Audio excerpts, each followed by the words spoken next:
Hi there, my name is David Snook, and this is my music appreciation speech for my COM 110 class.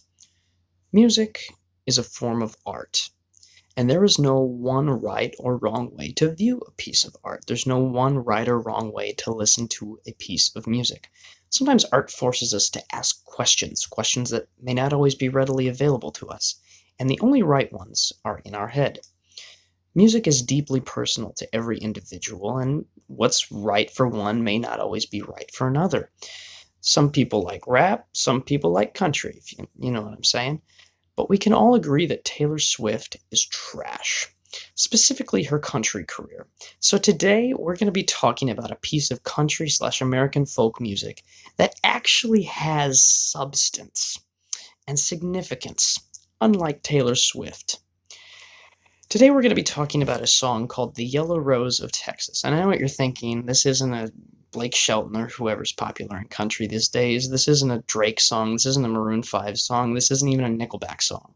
I'm an old soul, and I do have a fairly significant tie to this song. So this is why I chose it.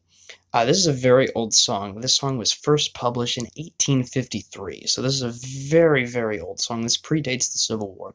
And I'm going to go ahead and tell you the original alleged story of this song so you kind of understand its place in American history.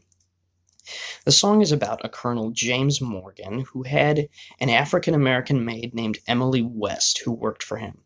When the Spanish American War kicked off, he was sent to go fight in the front lines and lead men into battle and all that, and she stayed back and worked on his estate. But when his estate was captured by the Spanish and she was taken prisoner, he made it his quest to go find her, and he knew that he would find her because she always wore a yellow flower in her hair.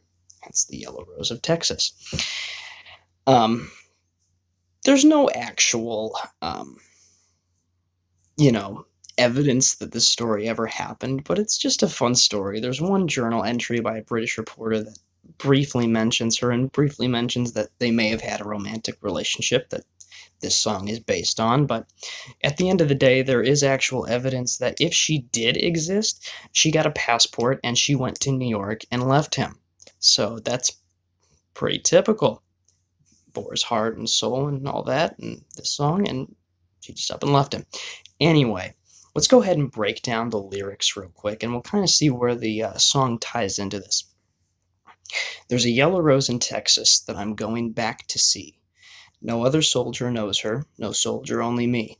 She cried so when I left her, it nearly broke my heart, and if I ever find her again, we never more will part.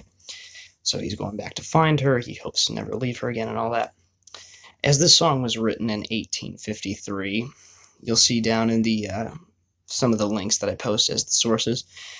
Some of the original lyrics are fairly dated, with some terms that are not nice and not good to use today, so I apologize for that. But for historical accuracy, you will see that in a lyrical breakdown, they do use the original lyrics.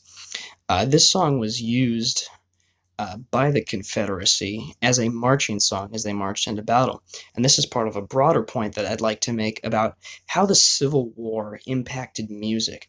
Before that, music was fairly self contained. Outside of large concert halls, there was rarely a place for people to experience music as a group. So it was very individual to a lot of people. So, but with the Civil War, a lot of these songs that are now American folk staples um, were shared by groups of men as they marched into battle, which is why, the Yellow Rose of Texas, Glory, Glory, Hallelujah, Union Dixie, songs like that. Um, they're staples today in American folk music, but then they were very new and revolutionary because they had never been able to been exposed to larger audiences. But my family comes from the South and the Mid-Atlantic, so they definitely knew this song. I got to know this song because my grandpa, um, who came from Pennsylvania, they sang it in the coal mines, allegedly. He would sing it in the barn when he was working, and he taught it to me when I was very little. The unproblematic version. I gotta make that very clear, very clear. The unproblematic version of the song is what I learned. And it was actually the first song that I ever learned to play on guitar. And just to kind of show the versatility of the song, down below I've linked a couple different links to a couple different versions of it. There's a Mitch Miller version that's much more of that Civil War marching into battle, like a Sousa March type feel.